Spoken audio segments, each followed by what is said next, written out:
Moin Moin und willkommen auf meinem Kanal. Ich bin Hermann und ich möchte euch heute mal wieder eine Kamera vorstellen. Einen ganz lieben Dank an eSeeker, weil die hat mir die eSeeker IG200 zur Verfügung gestellt. Diese Kamera ist eine Einsteigerkamera mit 32 Megapixel Bildern und einer Videoauflösung bis zu 1080p. Sie hat 36 LEDs verbaut, die in einem 940 Nanometer Bereich arbeiten und sie sollen auch nicht zu sehen sein. Das ist natürlich für die Tierbeobachtung ganz wichtig und ich hoffe, es sind wirklich No-Gos. Verwendet kann eine große SD-Karte, aber maximal mit 32 GB. Das finde ich für heutzutage etwas wenig. Und die Videoaufnahmen sind in AVI. Da sollte man vielleicht nochmal nachbessern und eher auf MP4 umschalten. Des Weiteren ist sie sehr baugleich mit der IG400.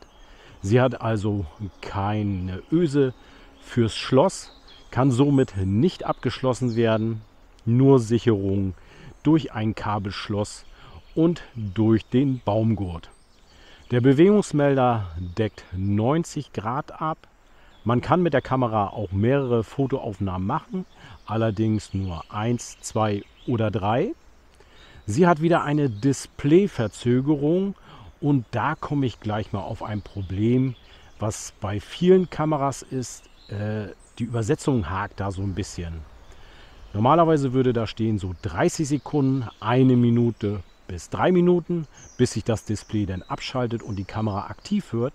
Aber hier heißt es zum Beispiel, also 30 Sekunden war richtig, aber dann kommt das 1 Punkt und 3 Punkte. Zumindest wurde die Mehrzahl eingehalten.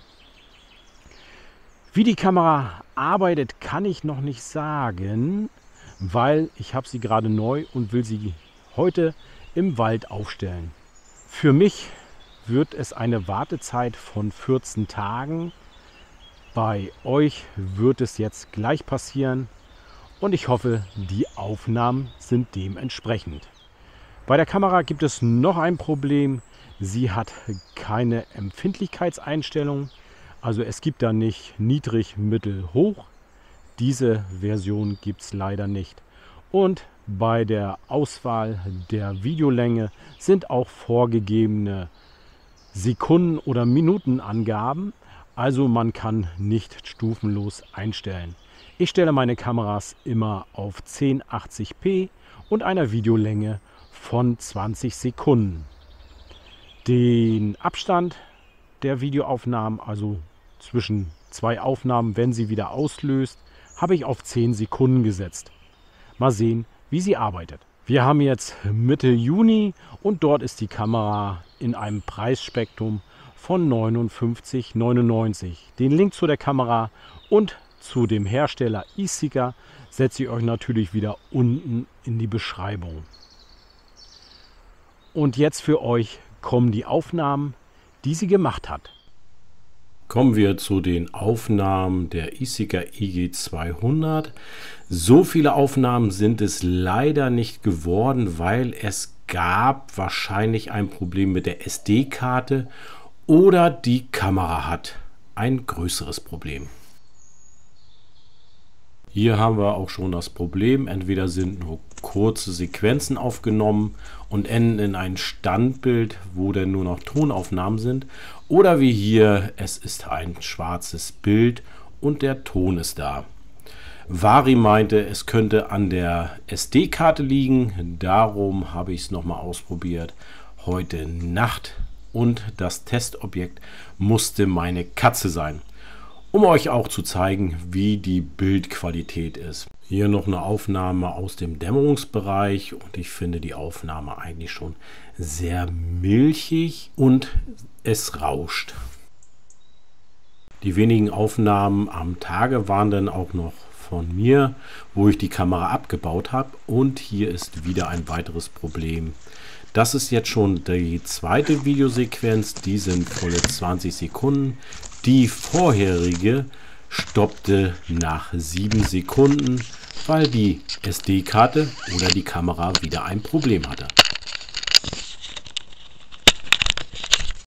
Nach dem Wechsel der SD-Karte gab es keine Probleme erst einmal und ich werde die Kamera in einer Woche nochmal rausbringen in den Wald.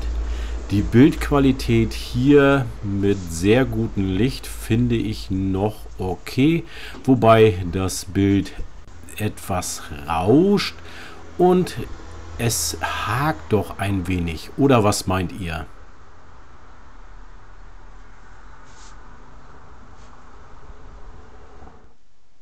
In der Nacht musste dann unsere 15-jährige alte Katzendame Frieda herhalten als Model. Und hier kann man dann auch schon mal sehen, was eigentlich das große Problem dieser Kamera ist. Sie hat verbaute LEDs, die in 940 Nanometer Bereich arbeiten. Das ist eigentlich für die Tierbeobachtung sehr gut, weil sie das nicht wahrnehmen. Oder in dem Video, was Vari mal gezeigt hatte, sie reagieren eher auf die Geräusche, was eine Kamera macht. Aber hier bei der IG200 sieht man eine deutliche Spot-Entwicklung der LEDs und das Bild ist definitiv unscharf. Sie sind eigentlich nicht wirklich zu gebrauchen.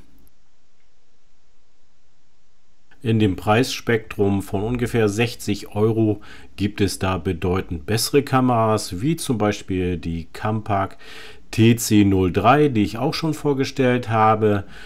Und die wäre definitiv die bessere Kamera gegenüber der IG200.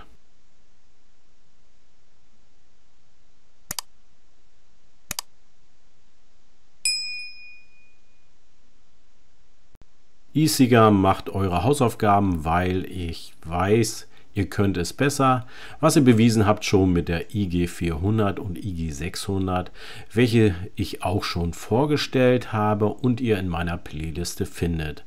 Das soll es auch für dieses Video gewesen sein. Ich hoffe, es hat euch trotzdem gefallen und ich würde mich freuen, wenn ihr beim nächsten Mal wieder einschaltet. Bis dahin, bleibt schön gesund. Tschüss.